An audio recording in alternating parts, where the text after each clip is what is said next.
If you lose your job and live in Ontario, hold off before accepting your employer's termination package. A brand new court case released just last month emphasized how easy it is to bind yourself to a settlement if you act too quickly. In Stribling and Starbucks, the employee was a manager at a Starbucks location. After some performance and health issues, Starbucks gave him a choice: stay on under a performance improvement plan or take an 8-week severance deal.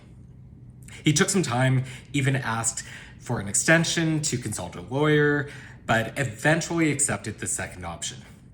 He wrote to Starbucks, "I have decided to accept Starbucks' offer, including the details and compensation." As part of this deal, he would be required to execute a full and final release as a precondition to receiving his 8-week settlement. But between sending the email and when the paperwork was sent to him, he apparently had a change of heart. Now, it's not clear whether he had actually received legal advice or just said he was consulting a lawyer prior to accepting. But either way, a few months later, he sued Starbucks for wrongful dismissal. And he alleged that the settlement wasn't binding because he hadn't signed anything. The court disagreed. He was bound by the agreement made over email. Think of it like this. Imagine you're a paper salesperson at, let's say, Dunder Mifflin. You make a deal to sell some paper to a client, and similar to the Starbucks case, you agree to terms over email, but you don't sign anything. The terms state that your client will owe payment once you deliver the paper.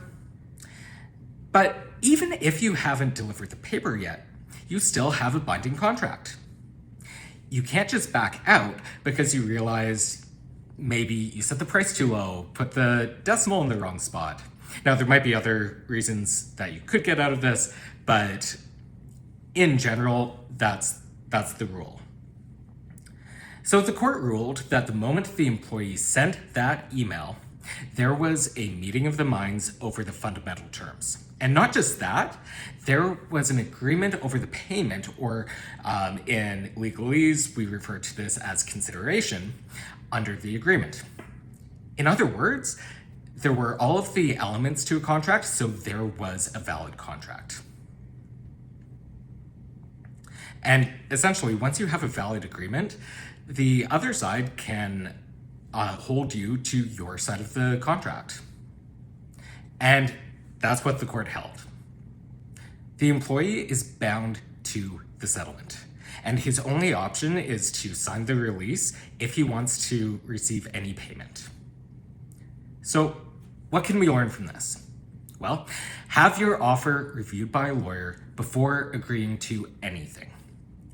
Even if you think that the dollar amount is fine, you could be signing away other rights without even knowing it. And for all we know, that's what happened in this case, although it does look like he was looking for more money as well.